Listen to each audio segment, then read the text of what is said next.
Hey everyone, welcome to episode number 87 of the BigTime Strength Podcast. Coach Rozier here with you today, guys. I'm really excited. Kind of a new format or couple new features we're presenting here today. We have Coach Miles Clifton on. He's at Luther College. If you're a diehard listener of the podcast, he's been on before with Coach Ali Jenicky. They were on episode number 42. We brought Coach back on here to today. Which I'm really excited about, just to get his perspective on some stuff after it's been about a year since he's been on. So really excited for the episode today. A couple things with that. This is actually being recorded video during the Corona era. Everybody's on Zoom now. So we're going to try out our podcast on Zoom and get this on YouTube. So if you want to actually watch us talk, go for it. It's on YouTube. You can check it out. And a couple other new things we'll debut here in a little bit too. So before we get to Coach Miles and what he's up to, let's talk through our amazing sponsors. So number one, TeamBuildr. Hewitt and his staff are amazing. If you don't know, they are the leading software for high schools and colleges by providing coaches the ability to write programs online, generate over 13 reports, and even train athletes remotely for side income. If you sign up with code BigTime, you will receive a free programming template which works automatically within TeamBuildr. No more spreadsheets and workout cards to track training maxes. Change day by day. Automate your programming without outsourcing your programming with TeamBuildr. Hewitt and his staff do an amazing job. And now more than ever, reach out to them because just during this Corona period, if you're listening to this recently, this is April 1st, 2020, everything's remote.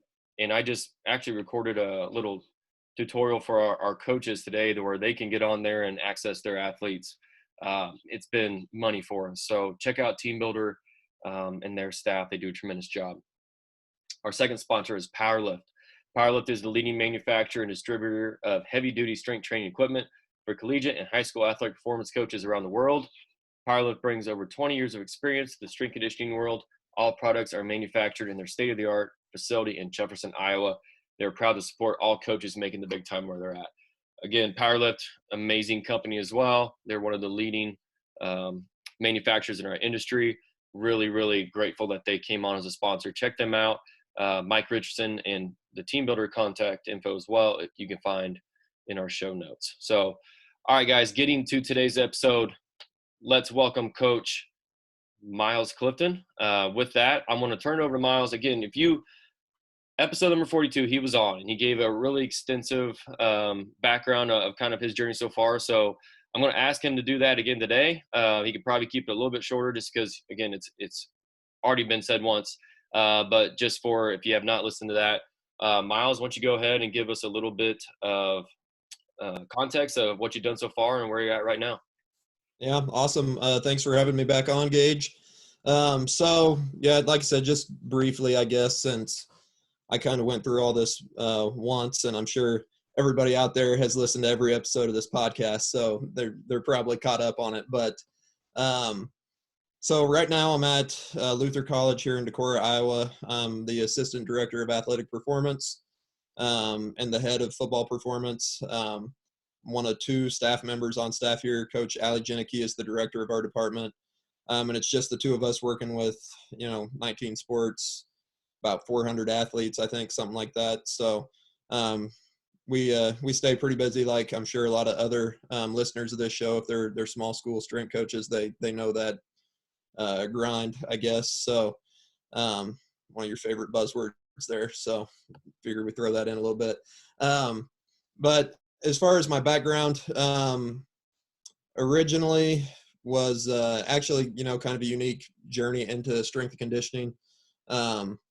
Worked for 3 or 4 years after college in the agriculture sector, doing some seed sales and stuff like that, originally from a small rural town in Missouri. So ag was kind of everything. Graduated with a degree in agronomy, realized pretty quick into that that wasn't necessarily what I wanted to spend the rest of my life doing. Had always had a passion for athletics and especially the training side of things. So went back and got my graduate degree in health and physical education at Northwest.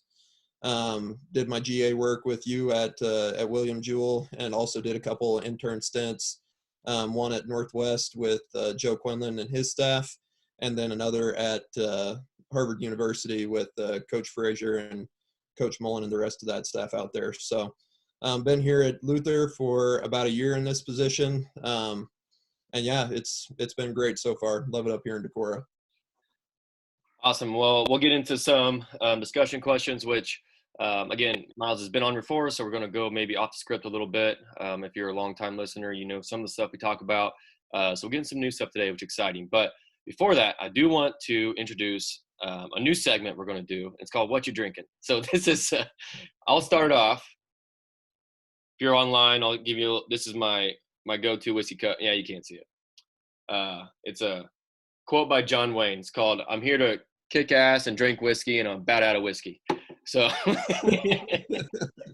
that's my favorite cup. But what's in mine today is a little bit of Maker's Mark. Well, Maker's Mark and a little bit of, actually, it's Diet Dr. Pepper is the only mixer I had today, which is actually pretty good. I usually am a Coke guy with it, but we'll go with Diet Dr. Pepper today. Coach, what are you drinking tonight? Tonight, I am drinking Buffalo Trace Old Fashioned.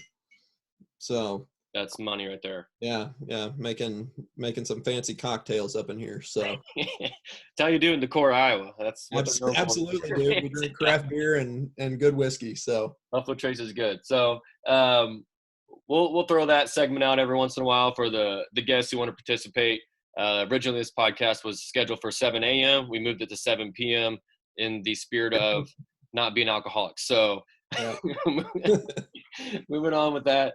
Coach, let's start this by, as you said in your intro, it's been about a year on the job now, right? So obviously you've learned a lot since being there at Luther. Why don't you just walk us through maybe some mistakes you've made, or maybe just some things you've learned since being there at Luther? Basically work with all the men's sports except baseball, correct? Yeah, and so I'll give a quick kind of rundown of all the teams I work with, right?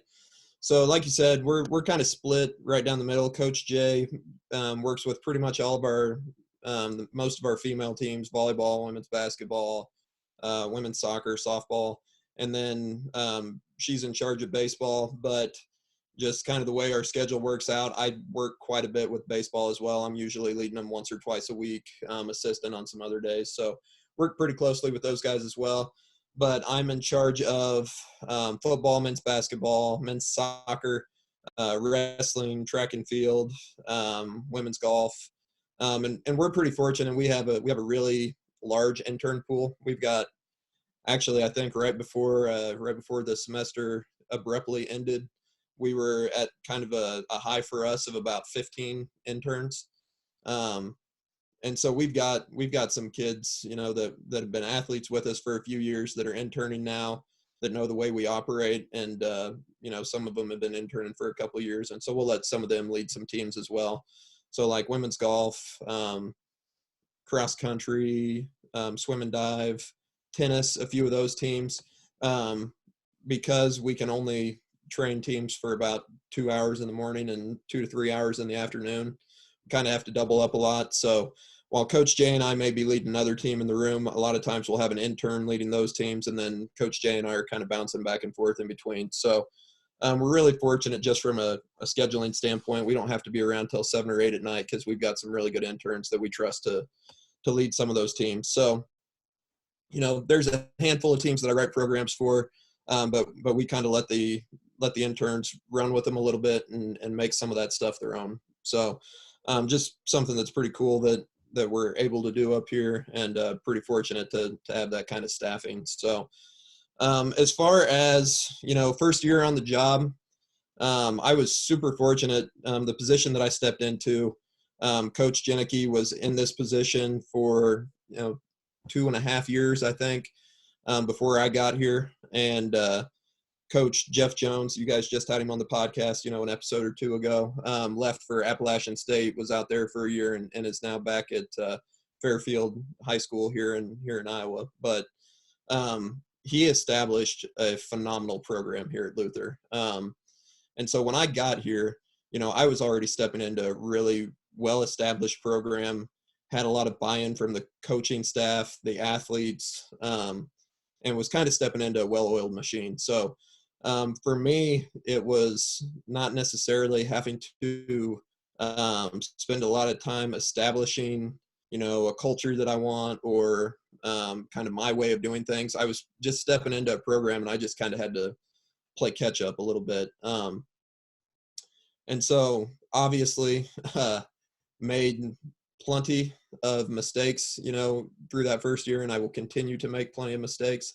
But for the most part, like I said, stepped into a good situation and have been pretty fortunate to not have to battle some of the things that a lot of coaches battle kind of first job out. So one of the big things, that I feel like I maybe struggled with a little bit when I first got here, and I think this is probably the case for a lot of first time coaches, whenever you get your first full-time gig, was communication with other coaching staffs. It can be pretty easy for me to just kind of be in my little bubble down in the weight room, and not necessarily have a really good open line of communication with the rest of the coaching staffs.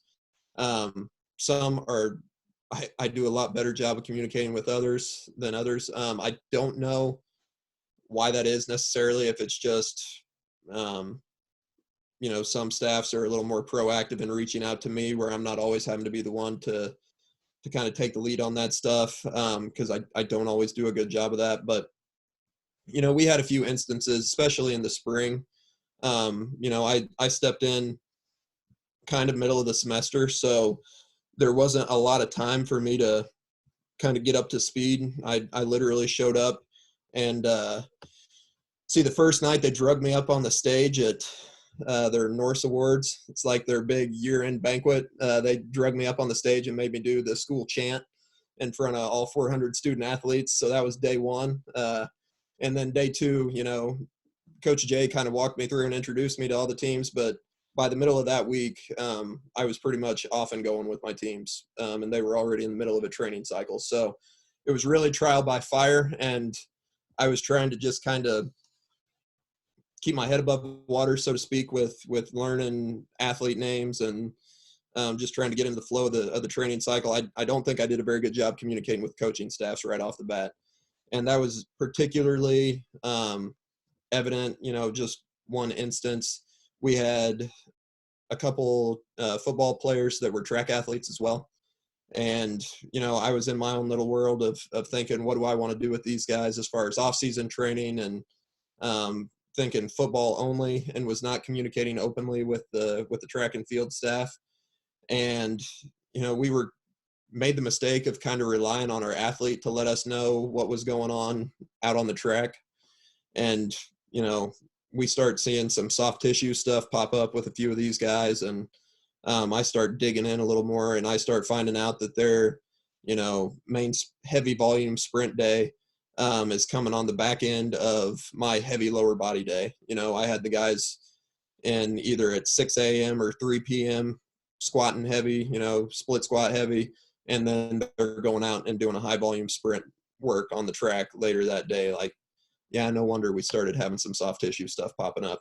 And that was just purely, a fact of I was in my own little world, and I wasn't openly communicating with the track staff. And so that's something that I've really had to make a more concerted effort to make sure that I'm really reaching out and talking with those guys, and just making sure we're staying on the same page. Because at the Division III level, you do have a lot of kind of crossover athletes that are playing multiple sports, and so you may be in the middle of off-season training with one of them, but the rest of them are trying to be in season with track or baseball or whatever it is. So communication is important in any situation, but that was one thing I definitely have had to work on, and still something I'm working on. I feel like I'm doing a little better with it, but can always continue to get better at that. And then the other big one is just trying to do everything, or trying to do too much. It can be really easy for me anyway to read about something or learn something new and think, oh man, I want to find a place to stick that into my program, and just continuing to try to just do more and more and more instead of simplifying things. And I think we had some we had some guys kind of getting run down a little bit in the spring just because I maybe wasn't monitoring that stuff as closely as I should have. So, those are kind of a couple real big areas that I've seen some issues with that I definitely think I can be doing a better job with. And we'll continue to kind of battle that going forward. So. Yeah, and I think communication with coaching staff is one I struggle with too. Not necessarily struggle with, but like you said, for whatever reason, it's easier to communicate to some coaches more than others. And so what I've started doing is like, I've just been straight up honest with them. Like, listen, ex-coach, like sometimes I just forget. I'm like, Yeah. so I'm gonna like, please. 'Cause sometimes I feel like sport coaches, especially in our roles where we're understaffed, if you have good coaches, they like some of them don't want to reach out to you because they're like, I don't want to bother him. Like he's got a lot of stuff going on, and that's what I found out with some of our coaches. And I told them like, no, like more communication is better. So make sure like Yeah. I'm going to put on you actually to communicate to us, and not to say that we're not going to communicate back to you, and this gives me an excuse to just not do my job, but Right. put it on them a little bit to help us with that communication that we're not always the ones reaching out. And then another thing I thought about, and you haven't mentioned on this, but we're really good friends, obviously, and I know your background and know the experience you had at Harvard. So when I thought about the school chant on day one, and I know how important or something you took from that Harvard internship is how Coach Mullins puts you guys in really awkward situations all the time. Yeah. So when you were ready for that, were you prepared for that school chant when they put you in that position because of your Harvard internship? Yeah. I mean, yeah. So we kind of talked about this when we had that meeting with your staff the other day, where I talk about leaning into the awkward. Like that's kind of become my mantra a little bit, and I definitely developed that during that internship out there because it was just constant. Like, I mean, a lot of the stuff they had us do out there was absolutely nothing to do like related to performance or anything. Like he might call you out at the end of a breakdown and be like, hey, Coach Miles, dance move of the day, and would make you dance in front of 40, 50 athletes that you don't know day one. Like he didn't have a problem doing that. And so I don't know if it's mistrust or what, but now I just expect that everybody's going to try to put me in an awkward situation at some point. And so I went into that night like with the expectation that there could be a chance that I get called up on the stage because I literally just started. I didn't expect to have to do a chant, but once I got up there, it was like, we're here. We might as well lean into it and just embrace it. So, yeah, I mean that was a great experience out there, and I've just gotten really good at being okay with looking like an idiot. No, that's really good because so one of my things is I always expect someone to try to do that to me as too, whether it's probably obviously not going to happen, but you never know. So like if we're in Branson, Missouri, and you're going to the magic show, and they're going to call people up on stage, I'm sitting 30 rows back in the middle of the aisle. I'm not in the middle of the section. I'm not on the aisle seat because those That's are the right. people get called on stage. So, Yeah, I love it. moving on here. Let's talk a little bit of training. So, obviously, you probably led your team right up to spring ball, if I had to guess. That's kind of how most people's spring happened here before Corona hit. So maybe walk us through, let's just go with football, kind of what your football off-season training looked like. And you don't have to go through every single set and rep, but maybe walk us through a week, what you're doing Monday through Friday with your team there. Yeah. So yeah, you're absolutely right. Literally, the last week that we got cut off at training was kind of going to be our test week. And so it's literally the week that the guys are hyped up for and pumped up for. We've been hyping it up for a couple weeks, and then didn't get to do it. So that was kind of a major bummer. But I'd felt pretty good about the off season that we had so far. Like I said, one of the things that I think I did a little too much of last spring in particular was trying to do everything and not keeping things simple. And so whenever I met with our football coaching staff at the end of the off season, we sat down, and our head football coach is a super detail oriented guy and is super analytical. And so we had literally like 3 or 4 days worth of 4-hour meetings where we were just pouring over like this list of questions that he had about what we thought about our team, what we could improve on.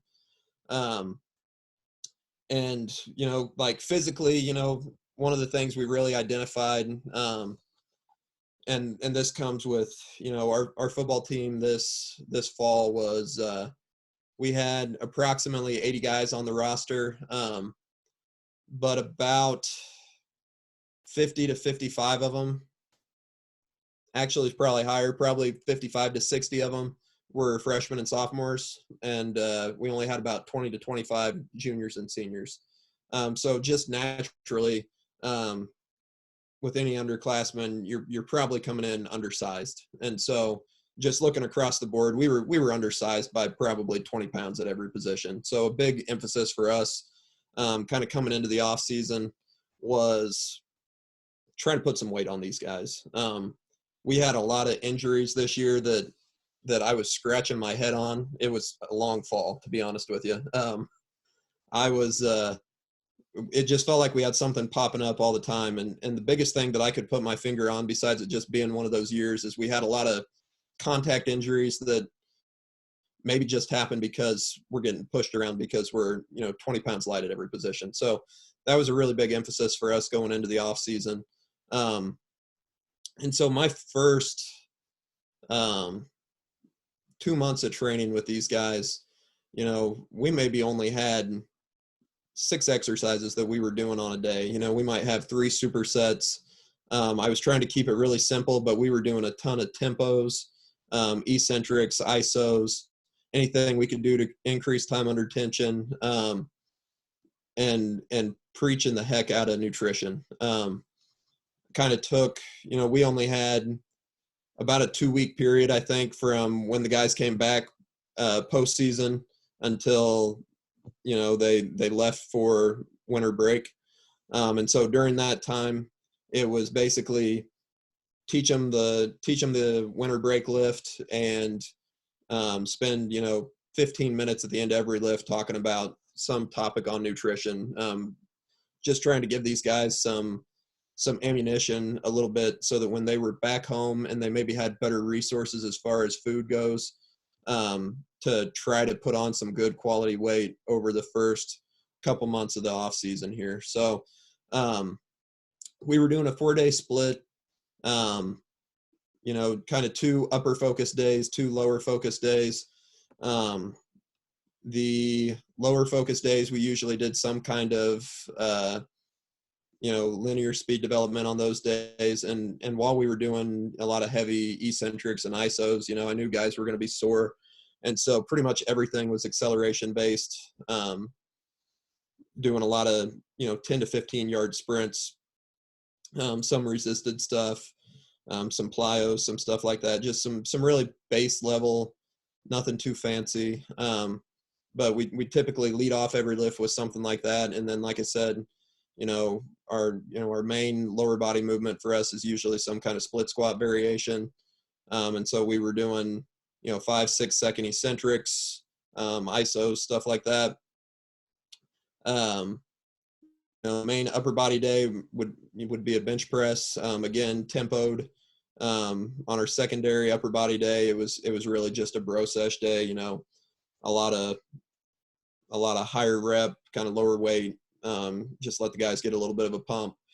But then once we got the guys back, we do a January term where all of our freshmen are required to be on campus, but a lot of our juniors and seniors have the opportunity to do internships or study abroad, class credit, stuff like that. So we had about probably 2/3 of our team on campus through January. So again, tried to keep stuff really simple because, it's easy to really want to dive in and do some intricate programming. But when your athletes are off campus and you can't have eyes on them, you kind of have to be realistic with what you think, one, they can reasonably do with the equipment they have available, and two, what will they actually do and train hard doing, right? And so tried to keep those first couple blocks coming back off the season pretty simple and straightforward. And then,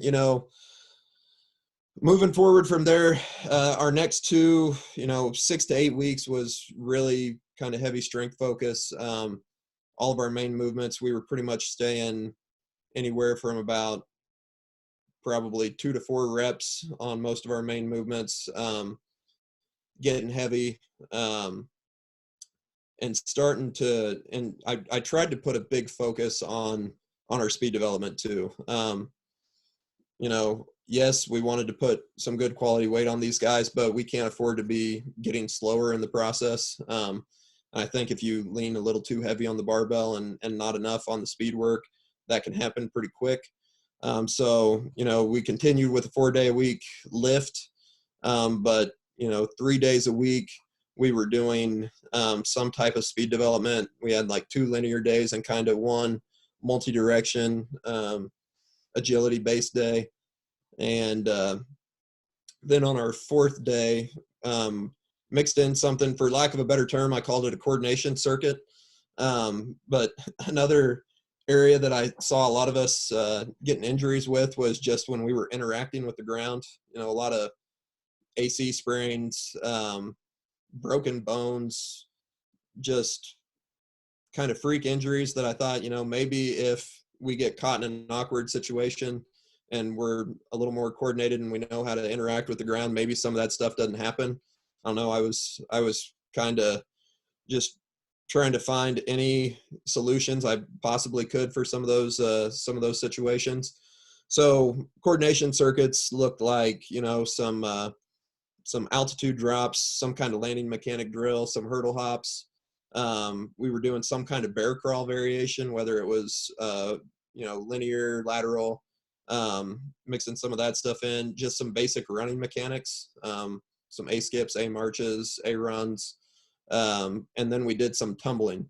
And so we actually did some forward rolls, some safety rolls, some stuff like that. And, we would do, kind of 4 stations, move the guys in some kind of circuit fashion, 2 to 3 rounds, took about 15 minutes, would kind of get their heart rate up a little bit, kind of developing a little bit of an aerobic base, but just working on some general coordination with the guys too. And I really liked it. We saw a lot of guys improve tremendously over the course of 8 weeks. I told the guys, especially with the tumbling, I didn't necessarily coach it up a lot, but I told them the ground would give them really good feedback if they were doing it correctly or not. They picked up on that pretty quick. Whenever they smacked their back into the ground instead of rolling gracefully, they knew that they were doing something wrong. So guys definitely improved in a lot of that stuff, and you could just tell they were starting to move better. So we did that before our main upper body day, and then they'd go in, bench, do like a weighted chin, some kind of horizontal row, mix in all of our other accessory stuff. Something that, kind of the way we train up here, and Jeff Jones talked about this a little bit. We're basically operating a very similar program to what he implemented here. That's, you talked about bodybuilding the upper and athlete the lower. We tend to stay worrying more about quality of movement, especially with our lower body stuff. Err on the side of a little too light and move with greater intent. All about bar speed, low volume, great intent, great detail with every rep. And then some of that upper body stuff, we let the guys bro out a little bit and just kind of chase the pump a little bit. So just as a very overarching view of what those days look like, basically we had 2 pretty high intensity lower body days, and then 2, higher volume, lower intensity upper body days kind of through that 6 to 8 weeks. And we were trying to build out sprint volume too. Had a couple unfortunate incidences where my top end speed days, I was taking the guys to the SRC, our indoor track space, to find out that they had squeegeed the floor at 5:30 that morning. And so we walk in there and it was just as slick as could be. And that was when I was starting to build the guys up to 30, 40 yards at a pop on their sprints. And so I was wanting to time some 40s, going into spring break here. And that ended up getting nixed because we never really built up over 30 yards. So, and then we didn't get to test anyway. So, had a few curveballs thrown at us, but one thing we do all the time is time sprints. We've always got our timing systems out. One, to drive intent, and two, it's fun for the guys to compete against themselves, week to week. So instead of lining guys up and having them sprint and guys getting out of whack, leaning at the line, trying to beat somebody next to them, they can just line up and run against the clock. So we were seeing, some pretty good, and, a lot of guys, gaining 10 to 15 pounds over the course of the spring, and sprint times were either holding steady or starting to drop. So I was feeling pretty good going into testing week here, but now it may be a while before we really get to see what if that stuff was successful or not. But that's kind of a broad overview of what we were doing with the guys here in this off season. Yeah, and it sucks. Just how everything turned out. But I do want to ask you the time sprints. So how are you guys managing that data? Do you guys have timers? Did you mention that? Or Yeah, so we do. We have timers. What is it? Brower. yeah. Yeah, just we've got a couple sets of gates, and so we can time. Generally, I used to do like the handheld start, let the lasers finish them, time 20s, time 10s. I've gone to more and more fly 10s with just varying degrees of run-ins, just for the fact that it's going to be more consistent because it's laser started and laser finished. As far as managing that data, Division III, we technically cannot, I can't have a spreadsheet with all those guys' names and their data recorded through the off season. We can do that kind of stuff in season, but everything when the athletes are out of season is optional. So if we do stuff like that, it could technically be construed as taking attendance. So we can't do that stuff. But what I generally do with those guys is we've got our training cards. And so generally somewhere at the top of their training card for the day, we'll have, if we have the jump mat out, we'll have best vert jump. If we have the timing, the sprints out, we'll have, best 10-yard fly with whatever yard running. And then we let the guys track it that way. Like I said, as much as anything, it's not necessarily data that I'm collecting, but it's an option there for these guys to track themselves, see if they're PRing, monitoring that stuff on their own a little bit. So we just give them the option to write that stuff in on their own card, and we can kind of track it that way. Through the season, I did monitor vertical jump, and I rotated every week. We did like a 10-yard sprint, a 20-yard sprint, and a 10-yard fly with a 10-yard run in.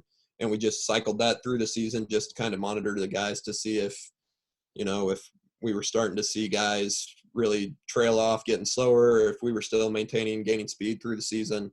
Because we did a lot of just micro-dosing our speed reps in season, kind of part of their performance prep every day at practice. We do our mountain climber flow, a little bit of mobility stuff, and then we do a few acceleration, like 10, 15-yard acceleration runs. And then we would do 2 20-yard sprints at the end of every performance prep. Try to give them, a minute and a half in between so that they could get full recovery, maximal intent. They were doing that 3 to 4 days a week of practice. So actually saw a lot of our guys either maintaining sprint times all the way through the end season, or several guys even getting faster as we got to the end of the season. So that was something that I really liked. That's awesome. That's awesome. And thanks for going through all that. That's, again, he mentioned a couple times, Jeff Jones lined out some of his training philosophies and stuff that kind of carried over to what they're doing now at Luther. But I do want to ask you real quick, just kind of your mindset, because going back to your process here, or your lead up to where you got to Luther, you're with me at William Jewell College, where I mean, we're not doing anything super special or anything by any means, but it definitely is maybe different than what Allie and Jeff Jones do at Luther. And honestly, from my perspective, we are kind of pushing towards that a little bit. But maybe just talk a little bit about your mindset about um, that process of just learning different styles of training. Yeah. So just for anybody that, like I said, if you haven't listened to, of course, I don't know if Coach Jones really got into it a whole lot on his podcast. But the way we train at Luther, the way he tends to lean in his training is a pretty heavy unilateral emphasis. And there's a couple myths, I guess, that seem to be floating around whenever I see people arguing on the internet all the time about unilateral versus bilateral, whatever. People seem to think it's like this all or nothing mentality where it's like we're only going to train unilateral or we're only going to train bilateral. It's not the case for us up here.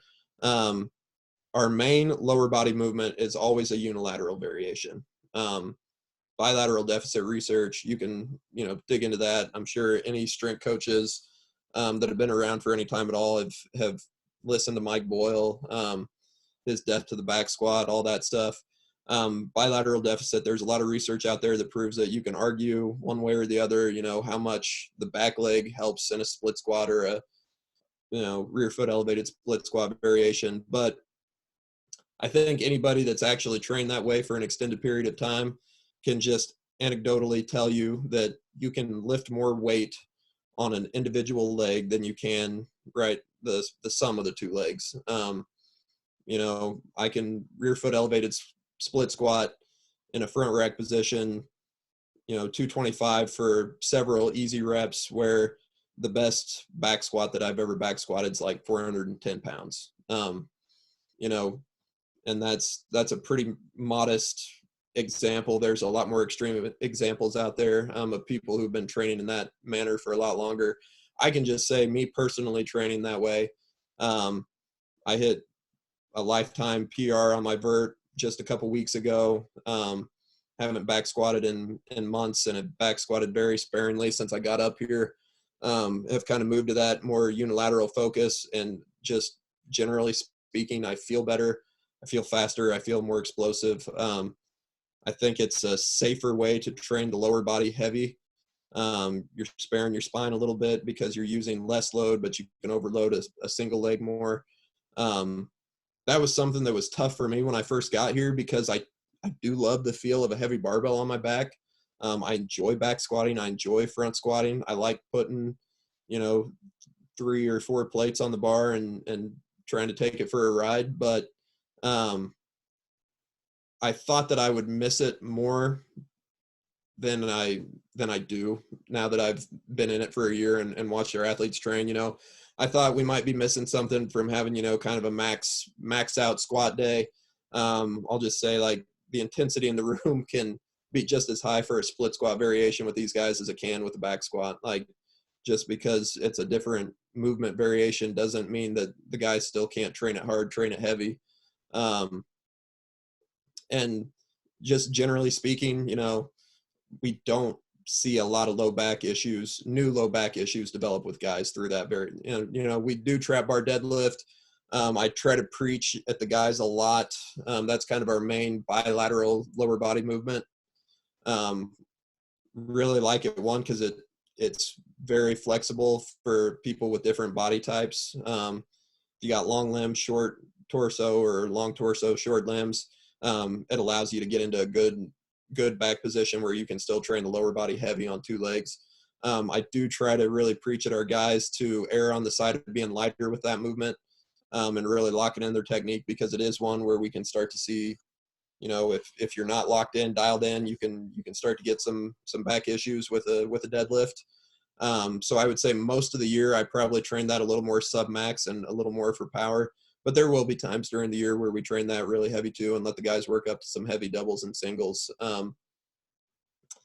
But again, kind of going back, like, a lot of people think, if you're the unilateral guy, it's because you're afraid of putting a heavy barbell on your back. and you just want to do some sissy PT, AT stuff, all the people that I know that are leaning that direction now are doing it, one, because they can train their lower body heavier, right? If you believe in the bilateral deficit stuff, and then two, it's just a safer movement for your lower back because there's just simply less load. And so that kind of seems like a win-win to me. I don't know. Like I said, I don't miss the back squatting, front squatting stuff that we always used to do. I've seen a lot of really good things out of our guys doing what we do now. As far as everything else, we don't hang clean. That's not necessarily because we don't think the hang clean's a good movement. It's just kind of a, what's our return on investment as far as our time goes? Are there some things that the hang clean maybe offers that, a loaded trap bar jump doesn't? Maybe. But for an athletic population, I think we can get enough of the good stuff out of that movement in significantly less time, less of a time investment as far as teaching athletes how to do it. And so it's kind of a no-brainer for us in that manner. We might spend, realistically, if you're really good at teaching it, maybe a couple months before you feel like you've got some people proficient. But, depending on your athlete, it could be 6 months to a year before you got these guys really cleaning proficiently, where I can probably put some dumbbells in their hands or put them on a light trap bar and let them do some hurdle jumps, some basic plyometrics, broad jumps, and get a lot of the same benefits in, a fraction of the time. So athletes have a lot of other competing demands. Where do we want to spend our time? And we've just kind of decided that we'd rather spend it on loaded jump variations for our power development than we would teaching them how to hang clean. But otherwise, we're going to pull more than we push. Going to hammer the posterior chain. Going to coach really high quality movement. Detail and intent is something that I talk about with our guys till I'm blue in the face. Caring more about quality of movement and less about quantity, and just hammering that kind of stuff over and over again, making sure we have a high energy training environment, make sure the guys have fun, guys and gals have fun when they come in the room. So in that sense, not a lot different, but it's just kind of on that unilateral front, where we maybe vary a little bit from what I've done at Jewell or at Harvard or at Northwest. Right. And that's a pretty good segue into our next topic we want to talk about is, when you get into industry, everybody thinks, back squat's king, right? Like you got a back squat or you're wasting your time. So I think we've all gone through these things through our development as a coach of like things you learned early on, or really were just told early on, like these are true, believe in them. And then as you progress through coaching and just real world experience, you realize maybe like, okay, maybe that's not right. Is there anything that you have learned in the past year or year and a half, two, whatever, that is along those lines of like, you thought this was true and then you're questioning it now? Yeah. I mean, obviously, that would be kind of the low hanging fruit is, you don't have to squat heavy to run a well-rounded program. Like I said, that's still a movement that we don't train the back squat, but we train the squat pattern. We do a ton of like tempos and like 10-second eccentric, 10-second ISO with like a 2 kettlebell front rack just for like mobility purposes. And we still think it's an important pattern to train. We just don't train it maximally, if that makes sense. So, that would be kind of the big one for me. I remember when I was at Harvard, right? So that would have been kind of after my first year at Jewell, was at Harvard, and I was talking with one of the coaches out there, and he was talking about potentially going away from any kind of like front or back squat variation with his basketball team and maybe just doing like a trap bar deadlift. And I just remember thinking like, man, that's crazy. Like, how can you not be back squatting or front squatting like it's the king of all lifts. Like that was just kind of mind blowing for me. And I thought the same thing a little bit when I got up here and was talking with Allie, and she was telling me there's not really any situation where she ever sees them utilizing a front or a back squat. And then after getting, settling into it a little bit and training for a year, realize like it's a tool, right? Like your body doesn't necessarily know that you've got a barbell across your back, or that you've got the weight in your hands, or that you've got 1 foot set behind it. Like you train angles and positions, and so at the end of the day, like as long as you're training some kind of knee dominant movement, as long as you're training some kind of hip dominant movement where we're targeting all of our muscles, all of our movement patterns, the way we're loading the movement isn't really that important, right? The body just knows stress. So that was kind of a big one for me. And then the other thing, and I alluded to this a little bit earlier, was I used to have this idea that our job as strength coaches was to see how much we could get away with making our guys do. Like, how far can we push them without them breaking? Where now, being a year into it and just seeing all the variables that can pop up with everything else that they're doing training wise, I'm on the other end of the spectrum where I'm thinking, how little can I do with these guys and still get a training effect? So instead of, how much can I get away with, it's how little can I get away with now. And I think that's been something big for me, just especially in this off season with our guys. I would say I've reduced our training volume quite a little bit. I don't have accurate numbers to say exactly how much that is, but I have scaled back our volume. And like I said, again, focusing more on quality of movement and less on just shoving as much junk volume as I can into a session. Well, I think that's a great point because, 4 or 5 episodes, Trevor Florendo was on. He was at Colorado School of Mines. Mm-hmm. And he talked about basically the same thing. And he was talking about push bands, how they're using some velocity-based training stuff, but it's ultimately the same concept. He said on some days they had dropped their overall volume by, on some days, up to 60% compared to the previous off season, and how velocity-based training was helping them just promote intent and how every rep's important in those things, Mm-hmm. and how their numbers had just skyrocketed. Yeah. I think that is just that's just I don't want to say unpopular, but it's just not the common way of thinking. What you said Not the earlier is grind.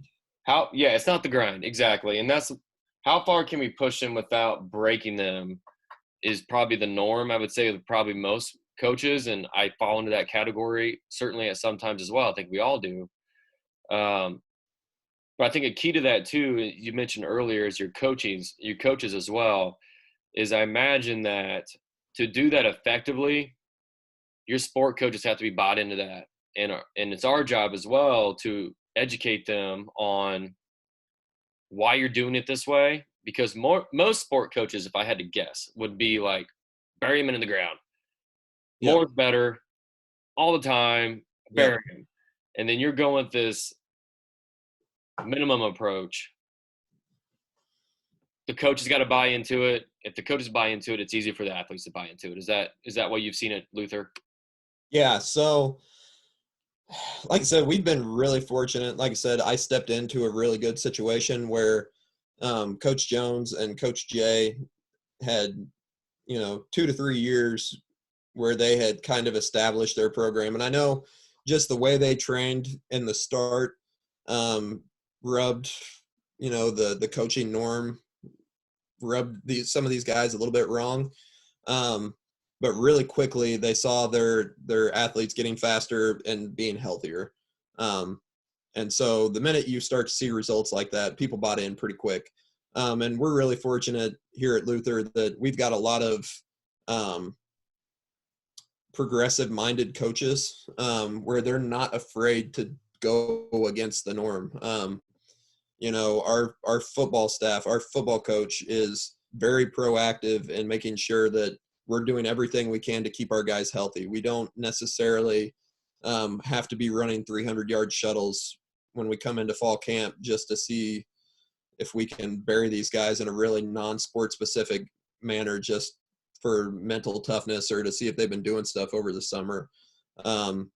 We've got a lot of coaches that are really, and like I said, that's just one example, but all of our coaching staffs are really supportive of what we do. And they are kind of, not necessarily hands off, but they trust that we know what we're doing and that we've got the best interest of the athlete at heart. And they kind of let us do our thing, always checking in and kind of keeping tabs on what we do. But we don't really have coaches trying to dictate to us as far as, yeah, you need to be running them into the ground right now, or we need to be doing this. Like, we'll talk about general training qualities, and they trust that we know how to get the adaptations that they're after for, whatever time of the year it is. So we are super fortunate in that regard. We really don't butt heads with our sport coaches a lot in that regard. They're pretty supportive of what we do. So, and yeah, like I said, if the sport coaches are on board and you're delivering that same message from our side and from their side, that's all the athletes know. And like I said, right now, we're graduating this spring, the first class of athletes that have only known, Coach Jones and Coach Jay's system. So every athlete that comes in now, they've got athletes 3 years ahead of them that have been in the system and can preach to the fact that this works, buy in, train hard, you're going to see results. Well, that's awesome. And you guys got a great system rolling there, and excited to see what you guys got moving forward too. And I appreciate you and Allie, and I enjoyed listening to Jeff earlier on his podcast as well. We mentioned a few times. But with this, I appreciate you spending your time here tonight, Coach. But let's wrap this up. It's got 4 quick questions for you, and we'll get moving on here. Sound good? Okay, sounds good. All right. Number 1, what's the we all got plenty of our time on our hands right now, right? So what's the TV show or movie series or whatever you're binging right now? Ooh, okay. Well, I haven't gotten started on it yet, but apparently everybody's all about this Tiger King show. Oh my God. So I'm gonna have to check that one out. But I've been watching kind of before this. I had gotten into Homeland, and so I'm kind of working my way through that a little bit. And then the regular, if I need a break, there's always Parks and Rec, The Office, That 70s Show, New Girl, Brooklyn Nine-Nine. Like, I've got a whole list of shows that I can just mindlessly watch for 20 minutes or something at a pop. So yeah. What's Homeland on? Is that what like network is that on? You can get it on Hulu. Okay. I've heard good things about that one, so I'm gonna look at that. Yeah, I'm through the first couple seasons. It's really good. And my wife would strongly recommend Tiger King. Ashley loves it. If Ashley loves it, I'm in. That's what I figured. All right. You shared this with my staff. We had you on a staff call earlier last week. But what's an embarrassing moment you've had as a coach in front of your athletes? Oh, yeah. So do you want me to get both of them? Sure, yeah.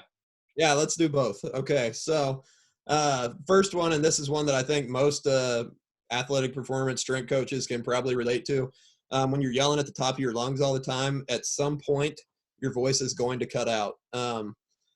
And at Jewell, the Maybe Center is right outside the weight room doors for people who've never been there. And Maybe Center's like 4 all-purpose courts and then the hardwood. So there's a huge amount of space in there. And in the spring, winter months, it's not exactly warm in Kansas City. So there's, softball, track, baseball, basketball.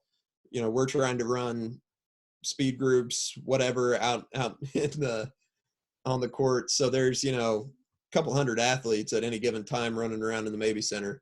And I was yelling at somebody. I don't remember what it was for or who it was, but it was right in the heart of busy time in there. And I went to yell something and my voice cut out like a 13-year-old boy going through puberty. And it was there in front of everybody for everyone to hear it. So that was, plenty embarrassing. But then my next one, and this was disaster averted because I could have knocked myself out cold on this one.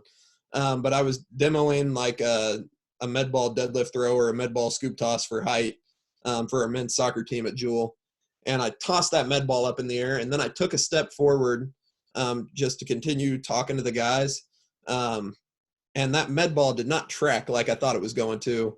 And it came down and it hit me on the shoulder, just grazed my shoulder. But if it had been 6 inches to the right, it would have hit me square on my head. About an 18-pound med ball probably would have knocked me out cold. So that was another pretty embarrassing moment that I kind of dodged the bullet on a little bit. Yeah, I didn't see the voice crack one, but I was able to witness the med ball one, which was funny. I remember just kind of watching. I was like, man, that was, I don't know if he meant to do that or not. That's probably kind of cool, but cutting it really close. Cutting it close. What's a book you're diving into right now? Speed Strength, Joel Smith. That's been an awesome book. I would say over the last year, probably my biggest area of interest, just trying to read more about, is speed development in general. I follow Tony Holler on Twitter, like I'm sure a lot of people do, and love all the stuff he puts out on the Track Football Consortium. And but listening to the Just Fly podcast and Joel Smith's stuff, I really enjoy everything he's putting out, and his book is awesome. Breaking down kind of the biomechanics of what takes place whenever you're sprinting, and how what you're doing in the weight room can translate to what you're doing as far as speed work. And it's really interesting. We can just kind of put a blanket statement over like, oh, squat, get stronger, you're going to get faster. Well, the body's not that simple necessarily. And the way you do things, as it turns out, is really important. The way you produce force matters, especially when it comes in regards to sprinting and speed. So that book has been really fascinating. I'm probably halfway to 2/3 of the way through it. But I can tell it's going to be a book that I go back through, multiple times again and really dive into. So it's a great resource for anybody that's wanting to learn more about linear speed. Not to extend this out any longer, but if I had to answer the things I was always told but kind of question now, you just mentioned it for me. It's how do you get faster? How do you jump higher? Well, get stronger. I was always told that, and that's true, obviously, to an extent.